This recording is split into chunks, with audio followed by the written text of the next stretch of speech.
No,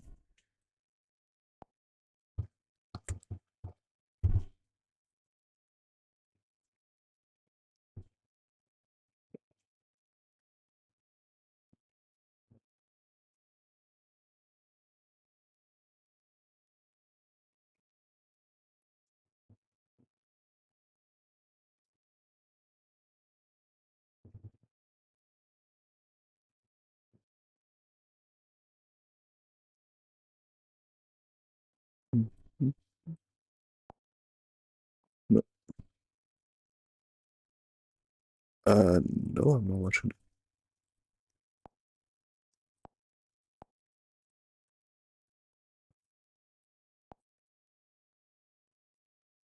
Lego is a hobby that is beloved throughout the entire world. During its inception, it was something that was specifically targeted towards children. But many kids initially loved the hobby were grown up and now adults. And so today, we can safely say it has become a hobby for all ages. It's more successful than ever, and it's just seen as this innocent little pastime that anyone from any background or age can enjoy. But what if I told you that this innocent hobby had a hand in the theft of over $200,000, involving a very suspicious police raid in which the officers were armed to the teeth with assault rifles, multiple illegal arrests, the direct recitation of Patreon CEO, and the public review of Mormon mafia-style tactics that were colluding with one of the most corrupt police organizations in the country. I mean, this was such massive news that you could find on multiple different national news channels. What the YouTube records that uncovered was an unprecedented level of systemic corruption aimed at the average person to silence and to intimidate. But he exposed it all to the world, and the world listened very intently. If you've been on the internet for the last month, you have most likely seen or heard of the Lego situation. It has gone absolutely viral, and the people are outraged. At the same time, it was a very complex and highly fluid situation that's being updated constantly. Most videos are served in chunks, and there's not one that explains everything from start to finish. Just see how much important topics has become. I figured I'd make a video to talk about all of them. So without further ado, let's do this. After in life, I have a simple philosophy. Norway, a Scandinavian country west of Sweden. In geopolitical conversations, the only thing we mention about it is how rich it is in natural resources, notably oil. In fact, Norway makes so much money from the sales of natural resources, it's actually a country in profit. It actually makes money. And so in the year 1998, this leader came up with a wonderful idea. What if we take this extra profit and invest it, whether it be stocks, projects, bonds, you name it. They would use this money for the welfare of citizens. It was an amazing idea, and it worked brilliantly. In fact, if you look at the entire sovereign wealth of Norway and divided equally among citizens, every single one of them received over 350,000 USD. Isn't that insane? Other countries will see this and quickly take notice. And many of them follow the same philosophy. Whether it be Australia, Singapore, or even more recently, Saudi Arabia, their public investment fund investing anything from video games to Mr. Beast. Hey, it's wonderful to see these countries actually use their money somewhat responsibly. But what if instead of a country, we have a religion come up with the same idea? At first, it might sound silly to even suggest that, but then you realize that the Mormons did exactly that. The Mormon religion is headed by the Church of Jesus Christ of Latter-day Saints. And as of 2023, the church's net worth is estimated to be around $265 billion, $250 billion owned by religion. How the hell does this even happen? Well, a lot of it is thanks to tithing. It's been a thing for a long time, and it pretty much involves a Mormon giving away 10% of what he earned every year to the Church of Latter-day Saints. It's called some sort of religious tax. Now, they say it's not mandatory. And yeah, technically, most of them knock on your door and punch you in the face to keep it up. But if you don't pay, then you'll be shunned. People probably won't interact with you. You'll be isolated. But more importantly, you will not have access to Mormon temples. You see, Mormon temples are these beautiful structures built all around the world. But to enter them, you need to meet very specific criteria. Even if you're invited there, like someone else's way, one of those very strict requirements is the fact that you're paying your tithe 50%. If you haven't been doing that, you will never enter the temple. This is really important because in order to access the highest level of heaven, you have to get married in one of these temples. If you can't do that, well, the elevator to the highest level is simply not going to work. This is why so many Mormons pay that 10%. This is how the church is able to rack up so much capital to invest. In 2026, estimated their net worth is now almost $300 billion. They're the richest religion on the planet. They're more wealthy than almost every other Christian sect combined. In fact, forget other religions. Okay, they hold more assets than most countries on the planet per GDP. But to be fair, they'll just take from their people. They also give back. For example, BYU is regarded as the Mormon college. Some of the Mormons go to study higher education. If you meet the criteria of being a Mormon, then the church pays 70% of your tuition. Yeah, and they can afford to do that. Okay, I mean, look how many assets they hold across the United States of America. They have office space, residential, retail, agricultural, commercial, you name it. There's not a single state they don't do business in. Okay, but if you look at where their assets are most concentrated in the entire country, then you probably zoom in here. This is the state of Utah, and they practically own that state. This is a conspiracy. It's simply the truth. See, Mormonism was founded in the 1800s by Mormon prophets. He was successfully convert quite a few people to Mormonism, but many other Americans were not really so down with these ideas that conflicted directly with their religions. So in classic American fashion, he got shot. This leads people to go in exile, leaving the United States and going to northern Mexico, which at the time still covered places like Utah, California, etc. They kicked out whichever natives were living there. They quickly built up a massive city by the name of Salt Lake City. Later, the US would take over this part of Mexico, and the Mormons would be integrated into American society. They've been in Utah ever since. I'm sure you're probably wondering, why are you just talking about Mormons for like the last 10 minutes? Well, first off, because watching YouTube video. More importantly, this leads people to what this video is about. A company by the name of Bricks and Minifigs, which just so happens to be based in Utah. This is a company that is a Lego reseller. It doesn't sell brand new sets. It focuses on aftermarket Legos, ones that were used already. If you have Legos, you can sell it directly to them, or you can buy some. This company was founded in 2010. However, in 2018, MNF, which just so happened to be Mormon, came from Utah and also attended BYU, the most Mormon university in the United States, acquired the company with his brother. He would move the company headquarters immediately to Utah. Well, look, to Henry's credit, this was a very highly rated chain of stores. In fact, after acquiring the company, he would grow like crazy. In 2018, we had a handful of stores, and by 2026, we have over 300. They did a mix of directly owned stores, but also franchisee stores. The cool thing is that anyone could become a franchisee. Their franchising model was very straightforward. It was similar to fast food franchises like McDonald's, for example. You have to do like right, but all it took was really finding a good location, reaching your audience, sourcing your own inventory, and sharpening your business skills. This is what you find on Bricks and Minifigs official page for franchise. But they don't do that with highlight point 3, which is sourcing your own inventory. When you're a franchisee for Bricks and Minifigs, you're essentially handling everything. The only thing you're really borrowing from them is their logo and reputation. For that, you pay them a percentage of your sales. Very straightforward. When it comes to the actual inventory in the store, though, this is fully your responsibility, and you own that. Bricks and Minifigs is not sending any product or anything. So the CEO's rapid expansion and it's a very profitable franchisee business model. By 2026, Bricks and Minifigs became worth over $400 million. It was very impressive. It also attracted many people from many different backgrounds, including but not limited to Crystal. She applied for the franchisee program with Bricks and Minifigs and be approved for store and be located in the state of Florida, more specifically in the town of Salem. At some point during the year of 2023, she approached by a man named Brian Mansell. See, Brian had a dad who was now in his 80s and had decided around 20 plus years prior to invest his money in a more out-of-the-box asset class, Legos. Today, you hear people always talking about where you invest your money, and it's usually always about stocks or bonds or commodities. Back then, in the early 2000s, people had just gone through the dot-com bubble. Profits in the stock market was at all-time lows. So I'm sure this somewhat contributed to the decision that Brian's dad took, investing his life savings in Legos, but not just any Legos. It would be limited to Star Wars Legos. If you don't know much about how Lego works, well, don't typically create their sets. It was something that came out in the early 2000s, and that was that. They were sold out. They didn't make any more. Brian's dad understood this very well and knew that in the future there would be incredible demand for these rare sets. So he bought 780 sets and 1,200 figures over those years. Two of those sets would be the Lego Star Wars Cloud City set. As you can see on StockX right now, the lowest offer for one of these sets is 18,400 euros. And while yes, I'm sure your jaw's on the floor right now, I think don't get too excited because while yes, the lowest offer is quite high, this is not a liquid market. So look at the market data, and you would see that one sold in 2022, one sold in 2023, and the last sale was May 2026 at 10,000 euros. Selling just one of these bad boys was pretty much like selling a house. Okay, let's have overnight. When we have 780 sets and 1,200 figures, you probably need to hire people in order to sell them effectively. This is why Brian and his dad would make the decision to go to Crystal store in Salem, Oregon. That way, she can sell them on their behalf. Seeing that all these sets and figures were like around $200,000, and Crystal just offered her own inventory. She could just flat out buy all of it, right? It's like a massive down payment for a mortgage. So they would instead sign an agreement together. Specifically, one involves consignment. This means that Brian and his dad would still own these Legos. They would be their property. However, it would be given to Crystal and her store. They would be stored for them. They would be sold for them. In return, Crystal would take a cut. They would be on 65% to 35% split. The Crystal store keeping 35%, and Brian receiving 65% in the form of monthly payments when they were actually selling them. This agreement would be made around the end of 2023, specifically around October or November. And as you can see on this Facebook post by the Salem store, they were very excited, saying they were displaying the largest, most valuable privately held collection of Star Wars Lego in the world. They would even go to journalists and the public for photos before they would go on sale. And more importantly, they specified the collection estimated to be worth well over $200,000. And you know what? Things were going great. For around a year, Crystal would find buyers periodically for certain sets or minifigs. When she would, at the end of every month, she would send the payments to Brian. It was a wonderful deal that benefited both parties. But as you probably know by now, an amazing status quo would not last indefinitely. Because after 1 year from selling, Crystal would find herself kicked out of her own store with no access to her inventory, and Brian would find himself with no trace of this collection against a corporation that was threatening legal action if he asked any questions. This was the beginning of the end. On November 2024, 1 year after having signed the agreement with Brian, Crystal would receive a job offer abroad with her husband. But instead of closing down the store, she wanted to sell it back to Bricks and Minifigs corporate. So on the 14th of November, she would contact corporate and tell them, hey, listen, I have a job abroad. I'm planning to leave. How can I sell this store back to you guys? On the same day, Bricks and Minifigs would send a representative of theirs by the name of Brandon Best, this guy right here. And according to Crystal, he would see the location immediately. No notice or no process is actually required under the franchise agreement. You would need to elaborate to make inventory, see like whether she has words, so she can actually sell it back to corporate. This is a very important detail because the inventory is owned by the franchisee, which takes on the franchisee like stats required on the Bricks and Minifigs website. But the thing with Crystal was that one of her main concerns was how the most valuable aspects of her inventory were Brian's collection. So she asked Brandon in a very straightforward way, hey, what the hell's going to happen? Things like consignment agreements. Here's what he would say. So this was Brandon sent over by corporate saying, hey, you don't got to worry about any of this. The person taking over the franchise will handle this because this is business stuff. The only reason we have this right now is because Crystal security cameras were recording them, and she kept this footage. But shortly after this, she would push back and say, hey, I have the inventory. She just store one day to she claims she was threatened with the police and other legal procedures that would make her broke. So she left and she lost the store that same day. She notified Brian about this, and Brian would first contact the store, and when he did, surprise, surprise, it would be as if amnesia struck the town of Salem. Not a single person in that store knew he was talking about. The store was set. What silence? What is that? We know nothing about any of this. Even though there's a video from December 2024, 1 month after Crystal Source out, that shows a massive Star Wars collection still present in the store. Initially, 6 signed contracts written by ChatGPT, okay? They have transfer rights clause. So if anyone would take over this franchise, they will take responsibility for its collection and have to keep it going. But it didn't matter who was ghosted at this point. He couldn't reach the store, he couldn't look at the inventory, he was banned. So look at this point, Brian became desperate. This was when his father had left him, so practically his inheritance. The first thing sold and no such thing exists, no agreement, no sign exists, and after that, he ghosted. So at this point, we would reach out to YouTube channel by the name of Collecting Weekly. So we have multiple legal conflicts involved here to try and get his legal collection back. The description will say that his collection was mishandled and sold without proper authorization following report change in store ownership. This was back in April 2025. You didn't see Brian himself in the comments saying, hey, thank you enough for getting this out. You're going to continue to have to steal any way possible. Answering questions as well. Thanks, guys. However, even though they really tried to help him, their help would stop with nothing. And the only lie reason. Hear for yourself. They were running legal action against us, because there's a pretty big company who probably has more resources than we do. They're really good finance. This channel, with around 77,000 subscribers, is being pulled down much influence by Rally. Would get threatened with legal action by this massive $400 million corporation because they're trying to do a good deed here. Of course, I'm assuming you're watching right now, right? They're trying to do a good deed, and $400 million company sends you a letter saying, hey, we're just screwing your life up. You probably back off too. But you know who would back off? The YouTuber by the name of Reckless Ben. He would find out about the situation by around 2025, and he would promise Brian that he would do everything he could to get his legal collection back because it was a very heartbreaking story. And so this is when Ben would get involved in this drama. One of the first things that Reckless Ben would do would be very, very simple. He would just go to the store and work. He would walk in and he would ask about the Star Wars Legos that belonged to Brian. That's it. The response that he would get from the store manager would be very interesting. She was pre-programmed. She looked out for specific keywords, and when she heard them, things would escalate very quickly. Watch it for yourself. Hi, how you doing? Pretty good. So basically, my friend said that you have to Legos, I think. They can see if they come up. I think they're Brian's Legos. They have Star Wars collections, I think. Really? Well, I'm not arresting you. How insane is that? Like, what kind of reaction is that? You know, my friend's Legos, which ones? Star Wars ones? Leave now, or I will call the police for arrest. It's like, whoa, how did we get here? Chill. She would actually call the police. She would actually call the police on their way. On their way. She would deflect all this by saying, hey, I'm not involved in this. This is the store manager. Because prior to this, Ben would actually go all the way and talk to the person who what he needed for them was, hey, this is not our problem. This is the store's problem. Go talk to them. So essentially, Reckless Ben found himself in this never-ending loop. The store manager was telling, hey, go to corporate, and corporate was telling, go to the store. In other words, no one was taking accountability. Everything was just a deflection. While Ben was waiting for the police to show up, things got even more interesting. The store manager would call the supposed new franchise owner of the store, and Ben got an opportunity to speak with him for the first time. Here's how the conversation would go again, like many things during the saga. We'll also escalate fairly quickly. So basically, I just want to get some Legos back. You guys have. I think I'm looking for the clone prototype. Why would you be entitled to our inventory? What makes you think that you can access this highly classified information just because you claim that your friend owns Legos? But don't worry, we'll talk more during the conversation. What's the Legos? Yeah, Are you stupid, bro? You idiot? You must be some sort of dumbass if you think you just come here and get your friend's Legos. Ben shortly afterwards talked to the police officer and would give him the trespassing order, which meant that if you ever stepped in the store ever again, he'd end up in handcuffs and in jail. When I say things escalated quickly, I wasn't exaggerating. This was his first visit to the store in less than 10 minutes. He could never enter it again, otherwise he'd be facing jail time. So what the hell just happened? Let's back up. Who is this person that Ben was talking to on the phone? Well, that would be Joshua Johnson. This guy would be owner number 1 of the store after Crystal had gotten well kicked out. We're gonna see way more Joshua throughout the saga, so don't worry, you won't miss it. The other franchise owner involved here is Brandon Best. The guy who personally kicked Crystal out and assured her that don't worry, the assignments were handled by corporate. Clearly not as just saw. These two became the co-owners of this franchise after Crystal had left. But hey, Ben managed to reach the top of the food chain early on. When corporate was saying, hey, this is a source issue, he also got to talk to the CEO briefly. He would ask about this Legos, and the CEO denied their existence. Ben would leave him and say, let's be lying to you right now. The CEO would say, no. Ben would want to reemphasize this because the easy way or the hard way. By this point, Hammond, the CEO, wasn't interested in talking to him. Because I don't think he understood what the hard way meant with the guy who was called Reckless Ben. He was going to find out. He was completely fooling no one. When you went on social media, you saw the store very proudly displaying the Star Wars set. These items were stolen. Like, no one was fooled. And so Reckless Ben would get to work. The first thing he would do is disrupt the business. He would do it in a way that keeps him out of legal trouble. This is what making him understand that he's here to stay. That he was serious. He would set a table outside the business selling merch. And that merch would be pretty much selling the store. Sam's. When manager would notice him out there, she'd think, oh, hell yeah, this guy's trespass notice. I call the police, put him in jail. This is when Ben would go to hide somewhere and bring a friend of his dressed up the same exact way as him. His friend also did trespass notice, but no one ended up in jail. But yes, one could call this vigilantism. Some would even call it useless, maybe even illegal. It was definitely a gray area. But logic was to annoy them until they gave up and gave back the Legos. That was pretty much it. Ben already moved on to the second plan, and that would be befriending a store employee who would jokingly invite her to a cult. Eventually, they gave up his ownership. Here should be also information about Brian. As far as she knew, or at least she was told, Brian was given his leftover inventory. That was false. So the store manager and what she was looking under were lying to her. This was important because, as I mentioned earlier, the assignment contract had the transfer of rights clause. Joshua and Brandon were meant to take on responsibilities that Crystal had signed on to, but they weren't. And they didn't like the employee here that they had. So they were aware of it. So after finding out the employees would like to, Ben's new friend would give him Joshua's phone number. And this is when they would get to have a one-on-one conversation. They would call Joshua would pretend to not know what kind of contract Ben's talking about. So Ben would actually send the entire PDF through iMessage. Here's what Joshua had to say. Or you're gonna take over from the producer, right?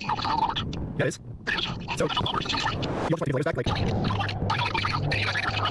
Do you feel threatened right now? Joshua was saying ignorance on purpose, and as you can see, he was taunting Ben to sue him. Ben would sue Joshua over some business contracts. This went in civil court. The reason why Joshua lost this outcome is because he used company resources to financially bully Ben, and anyone who dares to sue him by making the case as long as financially burdensome as possible. And Ben would tell Brian about this. Brian would say, yeah, I mean, I did this. I spoke with attorneys, they told me the same thing. If you sue them, they will financially ruin you. So he gave up on the idea. But Ben wasn't called Reckless Ben for just no reason. He wasn't going to give up. So instead of suing Bricks and Meefigs, he came up with a plan to have Bricks and Meefigs sue him instead. How would you do that? All right, listen, focus with me here. He made a company called Use for People using the same Bricks and Meefigs logo. He was actually inspired by the way Bricks and Meefigs work, or at least what he's been told so far. He registered 5 different franchises under his company that belonged to his friend. He would do exactly what he did before. Becoming nuisance, set tables outside the store with different merch calling thieves, and he would bring out court papers that were already filled out so they could just sue him immediately. When the police showed up to stop his friend from being able to sell this merch, his friend used the same tactics and using. Well, actually, I'm a franchisee. I can't really do much. This corporate decision. Corporate in this case is Ben, and so they couldn't really charge anyone with anything. This was them pretty much baiting Bricks and Meefigs to think, okay, well, we can't stop these unless we sue them. When you initiate a lawsuit like this, it costs a lot of money. This was big. And this whole ordeal. Reckless Ben would be able to see again. Ben here is clearly pissed, saying, hey, listen, this harassment style, you put yourself in, you're disturbing business. This is not the way to do things. And so Ben explained to him, hey, listen, man, that's what you're doing. Have franchise registered in Oregon. We're going to police are sent with a problem. And she recommended the franchisee. And so this was Hammond's reaction. Once he understood what he was doing.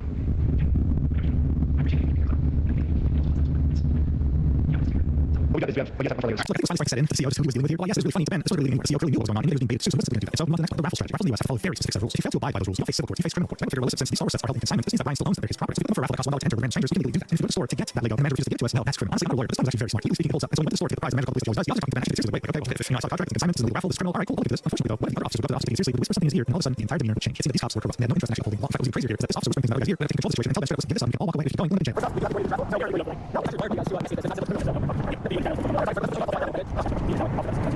I think, no, I'm not sure. Yeah, I was pretty confused on what they were arrested for. And the Fourth Amendment of the Constitution specifically states that the police can't arrest you without reason. You can ask him for a reason, but they can't tell you anything you're not doing illegal. That's your opinion, but we literally did. We're not falsifying anything. We have a contract. All right, let's call it a day. This is the ways of any of this happened. Yes, when you pay taxes, and the taxes go to the police, this is what we hope for. Hope that you ignore the law and just take a leave. And that's exactly what was happening on campus. So even though this was the genius plan, he would again fail. Ben was back to square one. So his next plan involved actually measuring the sign outside the store that said buy, sell, trade. The person would steal, sell, trade, continue with his very legal, slightly illegal antics. But as he was planning to do that, he actually received a call from Joshua. This is where things start to get pretty interesting. Joshua didn't give me a call. Josh is pretty scared. And he should be, essentially. And so they call the police question that's going on. Once that happens, Josh is no longer in civil trouble. He's going to be in criminal trouble. It wasn't a fake rap. It was a real lottery machine according to Oregon State law. Actually, it's a class B felony. It's 10 years in prison and 30,000 fine. Yeah, so the police using this entire time just hiding the fact that it's still a case. It didn't work for him much longer.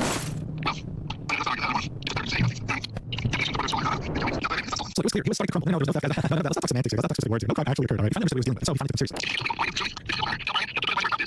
Okay, you want to double nothing? If you're wrong, you can't double. If I'm wrong, I can double. I think you're scared. Double nothing's good. I think you're scared. What if you double nothing? If you lose, you get $40,000. You're scared. You're chicken. I'm calling up. You're scared. I'm calling up. You're scared. You're scared. Put your money in your office. This is really where you realize, oh, that's crazy. Like, I cannot reason with Ben. Like, my friends usually work, but not this time. So watch him flip a 180 right now.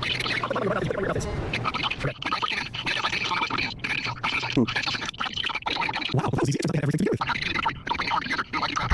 Looks like we won. Brian's finally getting back. All right, well, the wonderful thing is Joshua is something that only works for the essentially, he had admitted that the inventory was there. He was just not back to the assholes. He was still choosing to hold hostage because he had conditions to give those satisfactory to Brian. The first thing he wanted for Brian was an apology, a written apology. What his apology for? Well, it's because of a Facebook post that Brian had made that got like 55 likes. So he called it something he feeds. The second condition would be removing the bad reviews left on Google, and the third condition would be replacing them with good reviews. Now Ben had a problem with this whole written apology. He didn't want to get anything to Joshua to use in court if this were to go to court one day. So he asked Joshua if the video apology was good enough, and he said yes. So then Ben's friend would apologize on video and use AI to put Brian's face on it, right? So that way this video is invisible in court. This video would get sent to Joshua and he would have no idea that it's AI. He'd be satisfied with it. But then he would go on a fourth condition on top of everything he's already asked for.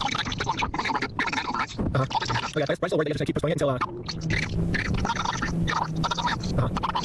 Yeah, my word, I promise, I swear to God, a Mormon swearing to God, that must mean something in this day and age, right? Here's the problem. At this point, Breakfast Ben thinks that this is a trap. This is because Amanda has shown absolutely zero will to cooperate. She's the one who called the police on me like a minute walking to the store. So he thought that, hey, what up here? Is Joshua trying to send me to the store that would show up and arrest me for trespass? So Michael paranoid. He had a reason to believe this. In any case, we go to the store because well, was the final step apparently for Brian to find a setback. As I imagine, the man of the store manager would call the police on him immediately. The funny thing is, though, the police wouldn't even show up. They got tired of these antics. They understood this was getting very tricky. And that last altercation they had about the raffle, it was clear they were panicking. They wanted nothing to do with this anymore, so it simply didn't work. Thankfully, Breakfast Ben's friend didn't get in trouble, but Amanda was not much. But hey, you know what? Everything worked out in the end because Joshua was satisfied. It's good. What did I do? I'm sorry. I'm back here. I apologize. I'm calling the cops. Joshua realizes that his last plan didn't work. That plan didn't work. Looks like Josh has no other choice than to give Brian his family's layers back. Wow, it worked out. You know, this has happened anyway. Well, no, that's obvious. We're here, right? The video's halfway done. Right now, I'm going to go back to LA. And people calling the store every single day to check if the labels are ready for Brian. Because Brian's phone number is blocked at the Salem store in Oregon. The person replying to these phone calls will be Brandon Best, the second owner of that store. And every single day we were saying that Brandon's called. Yeah, you know, we're getting on it. We're almost done. We're getting there. We're just going to have a small lights and so on for many days until Ben was ghosted. No one would be replying to his phone calls anymore. Almost as if his number also got blocked too. It seemed like Amanda not agreeing to make peace with Ben was truly affecting him. So that's what Ben thought. He tries to go back and apologize to her, you know, sign peace treaty with her, whatever. Every single time he walked in the store to talk to her, she would threaten him with police for harassment, for all sorts of things. Ben at this point really wanted to steal against Joshua to work. He wanted those legals to be back in Brian's hands. So we call him to try and find out what's going on. And this is when Joshua again flipped another 180 entirely and go back on his word and him swearing to God. So we just went from, yeah, you know, I'll get Brian everything. I love that. Please just stop missing my store too. Guys, we just thought the store was empty. Like, I'm not going to talk. It's like speaking to two different people. Like, this guy's a multiple personality disorders. But Ben still doesn't Twilight. I'm wrong, but you can see me for it. You're saying. So you're wrong. You know you stole the layers then. Yeah. I'll get the layers back. But if that's what you want, it's what you want. I'm giving you everything else I can. Dang. I just want the layers back. Brian's layers back. It's pretty easy. Dang. I stole layers.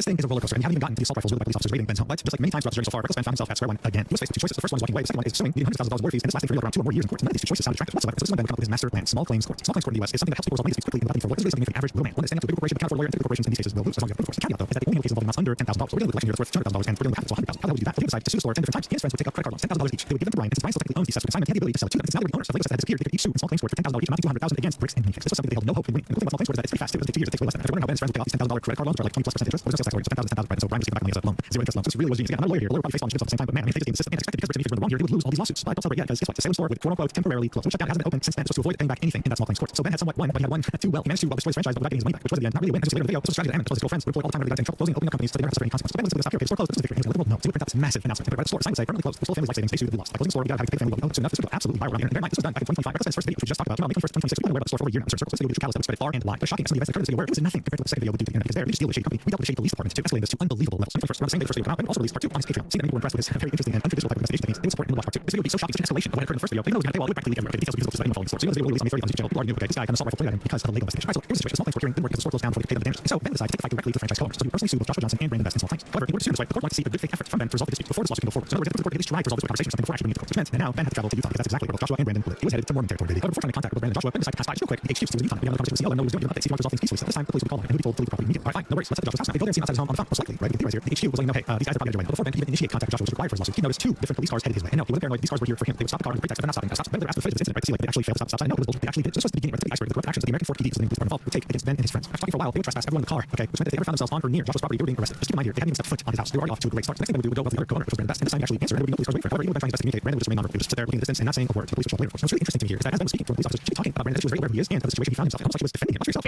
Now he's sold $10,000 because he's been like 3 months in the not one word.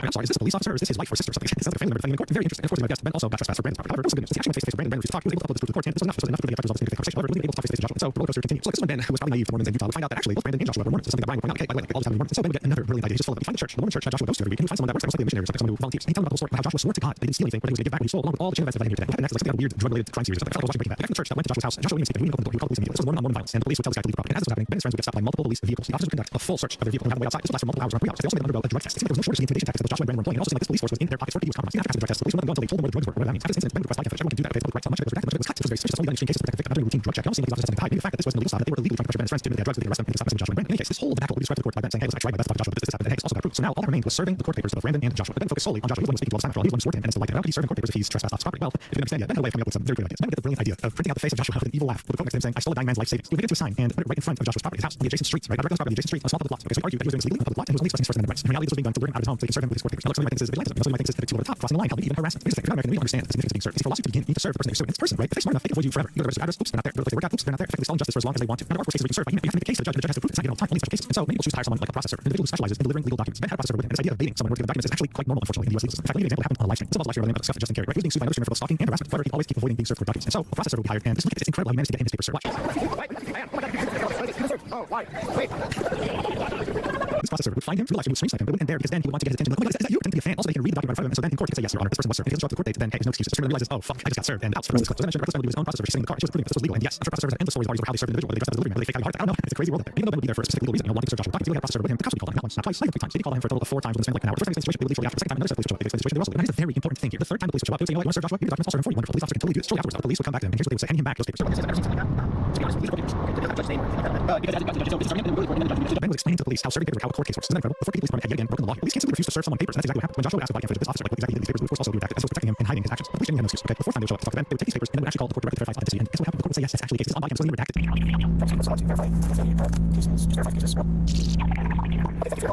So the police officer was handed these documents together since before I think they're lying to me. They wouldn't verify they're real, but there's no excuse. What does 4PD decide to do? They decide to find the right thing because there's no way out of this. They would write this. They would decide to arrest Ben. And after this call, after verifying the authenticity of this court case, they would put handcuffs and arrest him. Let's go. Let's really funny too. When you get arrested, you're meant to read your Miranda rights. Okay, you have to remain silent. You're handcuffed, put in the car. Get out of jail. Having the Miranda rights read, and they didn't know why. The mafia in New York back in the 1950s was messing with this, and that's saying something. When Brian found out about this, he would tell Ben that he had a theory. Brandon, Josh, as well as Hammond, they were all Mormon, and they donated millions of dollars to the Mormon church, right? They're all tight. And coincidentally, all the officers involved in the 4PD station were also Mormon, and they all knew each other. Small world in Utah. All of a sudden, this very stupid ass Lego drama had become a very far-reaching conspiracy of massive corruption undergoing. So after Ben was released from jail, he would again find himself at square one. Something they had done multiple times already, but this time, seeing just how corrupt the police force was, he would somewhat feel helpless a little bit with the idea of getting Legos back. So someone would decide to start a GoFundMe to recuperate money instead. These Legos, I mean, the police against it, but in typical Ben fashion, he wanted to advertise his GoFundMe. He wanted to get the most amount of money for Brian. So what he decided to do, he decided to print this image again of Joshua laughing his ass off, stealing money from a man, to place it next to Joshua's home. This would serve as publicity. And of course, you might expect the police would again be called. What was interesting here, though, was that out of 2 police officers, one of them agreed that Ben was legal, and the other one would serve as a between police officers. Much of the body cam footage in this instance was also redacted. Ben would find something that wasn't redacted that would have been control. Watch this. So you together, I actually what you're saying here.